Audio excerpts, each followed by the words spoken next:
Le nouvel avocat de Diddy s'est-il excusé au tribunal et a-t-il tout révélé juste après avoir démissionné? La rumeur dit que c'est exactement ce qu'il a fait. Tout cela est arrivé juste après que l'autre avocat de Diddy ait soudainement démissionné. Que se passe-t-il donc en coulisses? Et quelle bombe ce nouvel avocat a-t-il lâché au tribunal? Entrons dans le vif du sujet. Les allégations et les accusations. Sean Diddy Combs, magnate de la musique, entrepreneur et autrefois l'une des figures les plus puissantes de l'industrie, est aujourd'hui derrière les barreaux dans l'attente d'un procès qui pourrait déterminer le reste de sa vie. L'homme qui a bâti un empire valant des centaines de millions d'euros se sent aujourd'hui chez lui dans une cellule du Metropolitan Detention Center de Brooklyn. Avant de commencer, je dois vous avertir, le contenu d'aujourd'hui contient des références à des allégations sérieuses de nature dérangeante. La discrétion du téléspectateur est fortement conseillée. Voyons donc ce qui se passe réellement dans ce qui pourrait être l'affaire pénale la plus importante de l'histoire de l'industrie musicale. En septembre 2024, Sean Diddy Combs a été arrêté et inculpé de graves accusations fédérales, notamment de trafic sexuel par la force, d'association de malfaiteurs et de transport à des fins de prostitution. Il ne s'agit pas d'allégations mineures, mais d'accusations qui pourraient l'envoyer derrière les barreaux pendant des décennies. Diddy a plaidé non coupable de tous les chefs d'accusation. Son procès devrait débuter dans quelques jours, le 5 mai 2025, les déclarations préliminaires étant prévues pour le 12 mai. Il est détenu sans caution depuis son arrestation et ses multiples demandes de libération ont été rejetées par les juges qui ont invoqué le risque de fuite et la possibilité de subornation de témoins. Mais de quoi Diddy est-il exactement accusé? Selon l'acte d'accusation fédérale, les procureurs affirment que Combs a dirigé ce qu'ils décrivent comme une entreprise criminelle s'étendant sur plus d'une décennie. Au centre de ces allégations se trouve ce que les procureurs appellent les freak-off, des performances sexuelles élaborées, alimentées par la drogue, que Combs aurait orchestrées et enregistrées. L'acte d'accusation affirme qu'il ne s'agissait pas d'expression consensuelle de la sexualité adulte, mais plutôt de situations coercitives où les victimes étaient contrôlées par la violence, l'intimidation et des drogues, comme la kétamine et l'ecstasy. Lorsque les agents fédéraux ont perquisitionné les propriétés de Combs à Los Angeles et à Miami, ils auraient saisi des armes à feu, des munitions et, détail qui a fait la une des journaux, plus de 1000 bouteilles de lubrifiant, que les procureurs ont directement liés à ces événements présumés. Depuis son arrestation, la représentation juridique de Diddy a évolué. L'un de ses premiers avocats, Anthony Rico, s'est retiré en février 2025, invoquant des raisons protégées par le secret professionnel qu'il n'a pas pu divulguer publiquement. L'équipe s'est enrichie de Brian Steele, un avocat connu pour son travail dans l'affaire très médiatisée de Young Thug, qui travaille désormais aux côtés de Marc Agnifilo et de Tenny Geragos. Il a également été rapporté que Diddy cherchait à ajouter une avocate noire à son équipe, reconnaissant peut-être l'importance de la diversité dans ce qui sera probablement un procès très scruté. Mais l'affaire pénale fédérale ne représente qu'un des fronts de la bataille juridique de Diddy. Depuis novembre 2023, il a fait l'objet de plus de 60 poursuites civiles pour inconduite sexuelle sur une période de plus de 3 décennies. Le flot d'allégations a commencé lorsque Cassie Ventura, l'ancienne petite amie de Diddy depuis environ 10 ans, a porté plainte pour viol, trafic sexuel et années d'abus physiques tout au long de leur relation. Bien que ce procès ait été réglé en quelques jours pour un montant non divulgué, il a semblé ouvrir les vannes.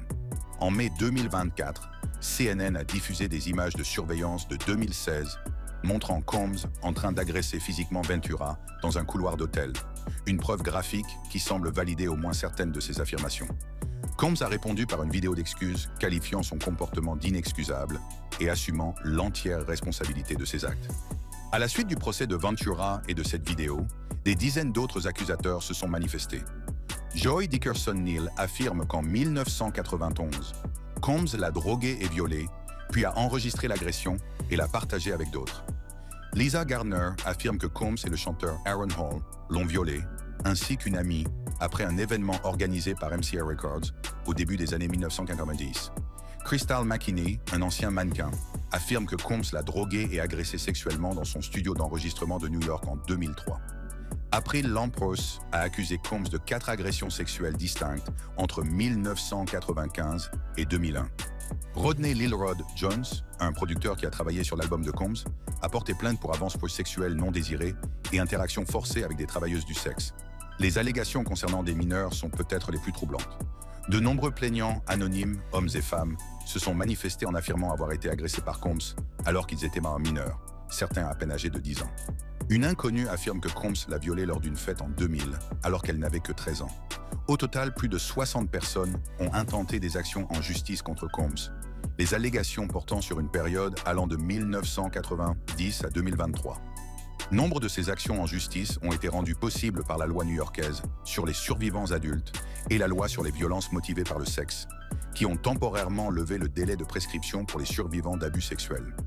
Il est important de noter que malgré ces nombreuses allégations, Combs a toujours clamé son innocence. Par l'intermédiaire de son équipe juridique, il a nié toutes les accusations, qualifiant les poursuites civiles de prise d'argent et de tentative de se faire de la publicité. Ses avocats ont affirmé que M. Combs n'a jamais agressé sexuellement qui que ce soit, adulte ou mineur, homme ou femme. À l'époque, Mark s'était moqué. Que se passera-t-il ensuite? Comment l'équipe de défense de Diddy compte-t-elle lutter contre ces accusations? Et à quoi ressemble la vie d'un ancien milliardaire qui réside désormais dans l'un des centres de détention les plus célèbres d'Amérique? Nous examinerons la vie de Diddy derrière les barreaux et la stratégie de défense que ses avocats sont en train d'élaborer à l'approche du procès. La vie derrière les barreaux et la stratégie de défense. Depuis le 16 septembre 2024, Sean Combs a élu domicile au Metropolitan Detention Center, MDC, de Brooklyn. Un contraste saisissant avec les luxueuses demeures et les jets privés qui définissaient autrefois son existence. Le MDC de Brooklyn est un établissement fédéral à la réputation trouble, connu pour ses conditions de détention difficiles qui ont suscité des critiques de la part des juges, des avocats de la défense et des défenseurs des droits de l'homme. L'établissement a hébergé d'autres détenus célèbres, dont R. Kelly et Ghislaine Maxwell, et a fait l'objet de critiques persistantes en raison de la surpopulation, du manque de personnel et de problèmes d'entretien allant de la moisissure aux infestations de vermine. En juin 2024, un détenu a été poignardé à mort et un autre est mort lors d'une rixe un mois plus tard, ce qui met en évidence les problèmes de sécurité persistants de la prison. Pourtant, même dans cet environnement, le statut de Combs lui confère certains privilèges. Selon les rapports, il réside dans une section connue sous le nom de 4 North, une unité située au 4e étage et séparée de la population générale. Cette zone, souvent réservée aux personnes en vue et aux informateurs du gouvernement, comprend des logements de type dortoir avec des rangées de lits superposés, des télévisions communes, un micro-ondes et même des équipements de loisirs tels qu'une table de ping-pong et un petit panier de basketball. Un ancien détenu a noté que dans l'unité 4 Nord, vous n'avez rien à craindre par rapport à d'autres parties de l'établissement. Les détenus de cette unité peuvent se déplacer librement dans l'espace et acheter des tablettes à l'économat pour écouter de la musique et des films, bien que l'accès à Internet soit interdit. Les conséquences physiques de l'incarcération sont évidentes. Des croquis récents réalisés dans les salles d'audience montrent un homme transformé. Ses cheveux et sa barbe, autrefois d'un noir de jais, sont aujourd'hui gris car les teintures capillaires sont interdites dans l'établissement. Lors des comparutions devant le tribunal, il porte un uniforme de prison kaki, bien loin des costumes de marque qui étaient autrefois sa marque de fabrique. Sa routine quotidienne suit un programme strict. Petit déjeuner à 7 heures du matin, suivi de plusieurs vérifications obligatoires du lit tout au long de la journée. Les repas sont pris dans un espace commun. Pour les toilettes, il a accès à des cabines qui offrent une certaine intimité, contrairement aux installations ouvertes dans d'autres unités de la prison. Malgré ces conditions difficiles, les rapports suggèrent que Combs s'adapte et prépare vigoureusement sa défense.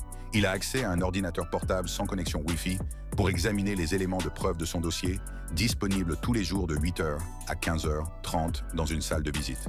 Il rencontre fréquemment son équipe juridique dans une salle de conférence située à l'extérieur de la zone commune, afin d'élaborer une stratégie pour le procès qui pourrait déterminer s'il goûtera à nouveau à la liberté. Sa famille, y compris ses enfants adultes et ses jumelles adolescentes, lui rend régulièrement visite, lui apportant un soutien émotionnel crucial. Mais ces visites sont une arme à double tranchant pour les procureurs, qui ont accusé Combs de tenter d'utiliser les membres de sa famille pour influencer l'opinion publique et potentiellement influencer les témoins. En fait, les procureurs ont fait de sérieuses allégations sur le comportement de Combs pendant son incarcération. Ils affirment qu'il a utilisé les comptes téléphoniques d'autres détenus pour passer des appels non autorisés et qu'il a demandé à sa famille de publier des contenus spécifiques sur les médias sociaux afin d'influencer la perception du public. Des actions qui, si elles sont prouvées, pourraient compliquer davantage sa situation juridique. Des affirmations spéculatives sur les médias sociaux suggèrent que Combs dirige la prison ou qu'il paie les détenus pour obtenir des faveurs comme l'accès au téléphone. Cependant, ces affirmations ne sont pas confirmées et doivent être considérées avec scepticisme. Face à tous ces défis, quelle est la stratégie de défense de Diddy? Comment se défendre contre des accusations aussi graves et aussi nombreuses. La défense de Combs est assurée par Mark Anifilo, un éminent avocat qui a dévoilé les grandes lignes de son approche dans des documents déposés au tribunal et lors d'audience. Anifilo a notamment mis en avant ce que certains appellent la défense de l'échangiste, arguant que les activités sexuelles de Combs étaient consensuelles et faisaient partie d'un style de vie libertin plutôt que coercitive ou exploitante. Cette stratégie vise à recadrer entièrement le récit. Il ne s'agit pas d'abus et d'exploitation, mais plutôt d'un exemple d'adulte consentant s'engageant dans des arrangements sexuels non traditionnels qui, bien que peut-être choquants pour certains, étaient fondamentalement volontaires. Pour étayer cette affirmation, la défense a demandé l'accès aux vidéos « freak-off » mentionnées dans l'acte d'accusation, arguant que ces enregistrements prouveraient le consentement plutôt que la coercition. Cette démarche suggère une stratégie audacieuse. Utiliser les preuves même que l'accusation estime les plus accablantes pour disculper son client. Rappelons qu'à la suite de l'arrestation de Diddy, le procureur Damian Williams a déclaré que lors du raid, la défense s'est également engagée dans des manœuvres procédurales, demandant l'accès à environ 200 000 documents, une démarche que les procureurs ont critiquée comme étant une manœuvre destinée à retarder les procédures. Néanmoins, le juge a fixé une date ferme pour le procès, décrivant l'affaire comme un train de marchandises se dirigeant vers le procès. Un autre élément clé de la stratégie de défense semble être la remise en cause de la crédibilité des victimes présumées. Dans les documents déposés au tribunal, l'équipe de M. Combs a cherché à limiter les témoignages aux 4 victimes nommées dans l'acte d'accusation, plutôt que de permettre au procureur de présenter des preuves provenant d'autres accusateurs. Cela suggère qu'il pense pouvoir contrer plus efficacement un petit nombre d'allégations spécifiques plutôt que de s'attaquer au modèle de comportement plus large allégué par des dizaines d'accusateurs. La défense a également suggéré que les accusations portées contre Combs étaient motivées par des considérations raciales, notant que des cas similaires contre des individus blancs sont rares. Cet argument tente de replacer l'affaire dans un contexte social et historique plus large, ce qui pourrait trouver un écho auprès de certains jurés potentiels. À l'approche du procès, les 2 parties se concentrent sur le processus de sélection du jury. Les questions qui seront posées aux jurés potentiels en disent long sur l'affaire que les 2 parties comptent présenter. Les interrogations sur les attitudes à l'égard du sexe, de la drogue, de la violence et des célébrités laissent entrevoir la complexité du terrain sur lequel ce procès va se dérouler. L'accusation, pour sa part, semble construire un dossier autour d'un modèle et d'une pratique, tentant de démontrer que les allégations contre Combs n'étaient pas des incidents isolés, mais reflétaient plutôt un modus operandi cohérent s'étalant sur des décennies. Elle s'appuiera vraisemblablement sur les dépositions de témoins, parmi lesquels pourraient figurer certaines des dizaines de personnes qui ont engagé des poursuites civiles. Ils disposent également de preuves matérielles provenant des perquisitions effectuées dans les propriétés de Combs, bien que la nature exacte de ces preuves n'ait pas été entièrement divulguée. La vidéo de surveillance montrant Combs en train d'agresser Cassie Ventura pourrait également jouer un rôle en démontrant sa capacité de violence. Bien qu'il ait offert une caution de 50 millions de dollars, assortie de conditions telles que l'assignation à résidence, la surveillance par GPS et la sécurité 24 heures sur 24, 7 jours sur 7, Combs reste derrière les barreaux. Plusieurs juges ont refusé de le libérer, invoquant à la fois la gravité des accusations et le risque de subornation de témoins. Il convient de noter que tout au long de cette affaire, des spéculations ont circulé en ligne sur des développements dramatiques au tribunal, notamment de fausses affirmations selon lesquelles le nouvel avocat de Diddy se serait excusé et aurait tout révélé. Comme je l'ai mentionné dans la première partie, nos recherches ne montrent aucune preuve qu'un tel événement se soit produit au cours d'une procédure judiciaire. Ce que nous partageons avec vous aujourd'hui, ce sont les informations vérifiées sur cette affaire, basées sur les dossiers judiciaires et des rapports fiables en date du 1er mai 2025. À mesure que la date du procès, fixée au 5 mai, approche, la pression s'intensifie de part et d'autre. Pour Combs, tout est en jeu. Sa liberté, sa fortune, son héritage. Pour l'accusation, cette affaire très médiatisée constitue un test permettant de déterminer si le système judiciaire est en mesure d'obliger les personnalités les plus puissantes à rendre compte de leurs actes. Et pour les dizaines de victimes présumées, c'est peut-être l'occasion de se faire enfin entendre, après des années, voire des décennies de silence. Dans la dernière partie, nous examinerons les implications plus larges de cette affaire, ce qu'elle signifie pour l'industrie musicale, pour les victimes de violences sexuelles et pour la société dans son ensemble. Nous verrons également comment l'affaire a affecté le vaste empire commercial de Diddy et l'héritage culturel qu'il a construit pendant 3 décennies aux yeux du public. L'impact et les enjeux. Avant les allégations et les arrestations, Sean Combs était bien plus qu'un musicien ou un producteur. C'était un magnat des affaires dont l'empire s'étendait à la musique, à la mode, aux médias et aux spiritueux. À son apogée, Forbes estimait sa valeur nette à environ 800 millions de dollars grâce à ses participations dans la vodka Ciroc, la Tequila de Leon, sa société de médias Revolt et son catalogue musical. Il s'est transformé de Sean Combs à Puff Daddy, puis à P. Diddy, à Diddy tout court, et enfin à Love, réinventant son image à plusieurs reprises, tout en conservant son statut de l'un des entrepreneurs les plus prospères du hip-hop. Ces White Parties, annuels, étaient des rassemblements légendaires de célébrités, et son influence s'est étendue bien au-delà de la musique, à la mode, à la publicité et à la culture populaire dans son ensemble. Mais depuis son arrestation et le flot d'allégations, une grande partie de cet empire a commencé à s'effondrer. Les marques qui s'étaient autrefois associées avec enthousiasme à Combs ont pris leur distance. Son réseau de télévision Revolt a annoncé qu'il se retirait de son rôle de président. Sa marque de vêtements Sean John, qui était autrefois une référence en matière de mode, a vu ses ventes chuter. Les stations de radio ont modifié leurs chansons pour supprimer les références à Combs, et les plateformes de diffusion en continu ont enregistré une baisse significative du nombre d'écoutes de sa musique. Son invitation aux Grammy Awards de 2024 a été réévaluée, ce qui reflète l'incertitude de l'industrie quant à la manière de gérer son héritage. La réaction des autres artistes a été mitigée. Certains, qui ont travaillé en étroite collaboration avec Combs pendant des années, ont gardé un silence ostensible, ne le défendant pas et ne le condamnant pas non plus. D'autres ont pris publiquement leur distance. Quelques amis fidèles ont offert leur soutien, mais souvent avec des réserves prudentes, sur le fait d'attendre que la procédure judiciaire se déroule. La couverture médiatique a été importante, avec des documentaires comme Diddy Do It de Netflix et Diddy The Making of a Bad Boy de Peacock, qui examinent à la fois les allégations et le contexte plus large dans lequel elles se seraient produites. Certaines de ces productions ont promis de reverser une partie de leurs recettes à des organisations soutenant les victimes d'abus sexuels. Pour les défenseurs des victimes de violences sexuelles, cette affaire représente bien plus qu'un nouveau scandale impliquant une célébrité. Elle met en lumière des questions qu'il soulève depuis des années. La façon dont le pouvoir peut être instrumentalisé pour favoriser les abus, les difficultés que rencontrent les survivants lorsqu'ils se manifestent et l'importance de créer des voies d'accès à la justice, même lorsque beaucoup de temps s'est écoulé. Bon nombre des actions civiles intentées contre Combs ont été rendues possibles par la loi new-yorkaise sur les survivants adultes et la loi sur les violences motivées par le sexe, qui ont temporairement levé le délai de prescription pour les survivants d'abus sexuels. Ces lois reflètent la reconnaissance croissante du fait que les traumatismes retardent souvent le signalement des faits et que les lois traditionnelles sur la prescription peuvent, par inadvertance, protéger les auteurs au lieu de servir la justice. Selon le RAINN, Rape, Abuse and Incest National Network, seules 310 agressions sexuelles sur 1000 sont signalées à la police. Cela signifie que 2 agressions sur 3 ne sont pas signalées. Parmi les raisons invoquées par les victimes pour ne pas porter plainte figurent la peur des représailles, la conviction que la police ne ferait rien pour les aider et la crainte d'attirer des ennuis à l'auteur de l'agression. Lorsque l'auteur présumé est une personne riche, célèbre et puissante, comme Sean Combs, ces barrières peuvent devenir encore plus redoutables. De nombreuses accusatrices de Combs affirment avoir gardé le silence pendant des années par peur, pensant que son influence dans l'industrie pouvait détruire leur carrière, ou pire encore. Les experts juridiques que nous avons consultés suggèrent que cette affaire pourrait créer des précédents importants sur la manière dont le système judiciaire traite les allégations d'abus systématiques de la part de personnalités puissantes. L'accusation de Racket, en particulier, est significative, car elle traite le comportement présumé de Combs non pas comme des incidents isolés, mais comme faisant partie d'une entreprise criminelle organisée.